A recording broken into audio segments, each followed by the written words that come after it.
Ladies and gentlemen, I have got a new theory. I have got a new working model of the world, and this is going to really put things into perspective, clarify things, help you in your own ascent, or help you realize why you're never going to make it in the first place. So yeah, here's the theory essentially, and it's going to sound simple, but it's actually going to get pretty deep. So, we already know this is kind of like common sense. This is kind of like innately programmed into humans, obviously. You know, maybe not the specific animals, but there are two classes of people. There are wolves and there are sheep. And the wolves, obviously, they have, they're basically running the show. The sheep are following them. None of that is new. None of that is even novel, even impressive to point out. So obviously I'm a wolf.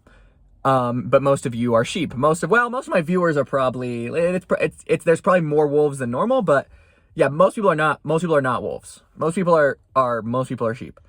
But here's the theory, and this theory kind of explains why there are so many people who come across as smart and come across as successful and come across as capable, but are actually really just sheep. And so this is called, the new theory is called the wolves, sheep, and super sheep theory. So the big new innovation is that there are actually sheep who are really super sheep, who become very, very good at being a sheep, and they essentially rise up through the ranks through sort of what we would call, they basically figure out like little sort of strategies, and they can't really adapt the strategies, but these strategies are strong enough to help them rise to the top of, whatever like stratum they're in. And so essentially, if you ever run into a person who doesn't seem very, they're not very good at like adapting to different situations, or like, they're a very linear, one-directional thinker, but they're not very smart because, they're obviously not super intelligent, but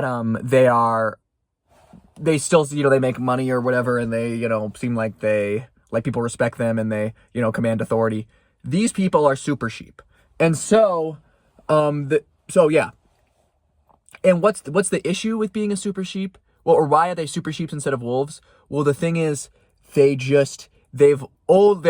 stuck as a sheep, but they've been able to find a strategy simple enough that a sheep could execute it and then rise to the level where they seem almost on par with a wolf.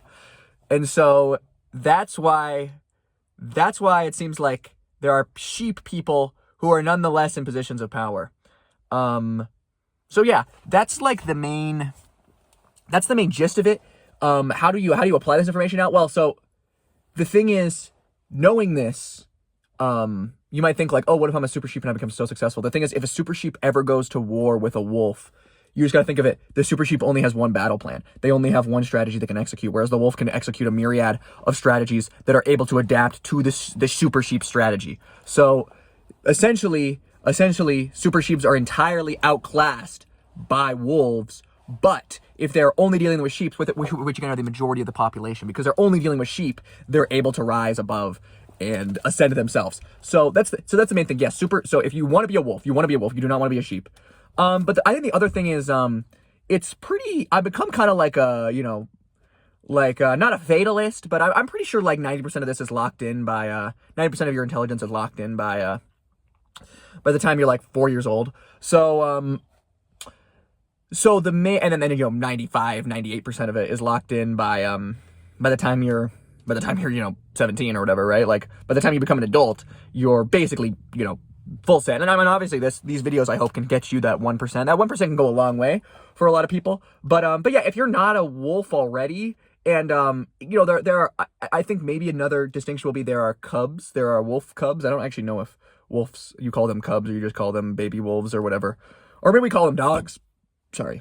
Yeah, so let's call them dogs. Let's call them puppies. Puppies are essentially they're people who are going to become wolves, but they're too young, or they're too inexperienced, or they just haven't had the chance. They haven't applied themselves yet, but they could easily become a wolf. They are already exhibiting wolf qualities. And so the main thing is going to be the main thing with this channel is going to be helping to sort the wheat from the chaff, so to speak, in terms of determining who are the sheep and who can only ever strive to find some niche like a super sheep and rise to that level, or who are the actual like cubs who are inevitably going to rise to that level of being a wolf, and how can we cultivate that so they're able to become the most effective wolves possible. Although of course you don't want to give too much strength. I personally think of myself as more of an alpha wolf, so I'm not too worried about raising the power levels of all wolves generally because I know I'm going to remain at the apex, that it's just going to increase my own power because there's going to be more people behind me who are also equal, not of equal footing, of course, but who are stronger power. I'm going to have better henchmen, essentially. So yeah, that's the main, I think I explained most of it. I think it's going to be pretty good. Just apply it to your life. Just go through, realize like, oh shit. I mean, obviously if you're a sheep, you can't really use this because you can't, you won't be able to point out who is or isn't a wolf. To a super sheep, everyone else seems like a super sheep. Every wolf seems like a super sheep, but to a wolf, they'll be able to kind of parse that together. So yeah, that's the video, I guess. Any questions? Make sure to leave them in the comments. That's the video, I guess. Yeah, whatever. Bye bye.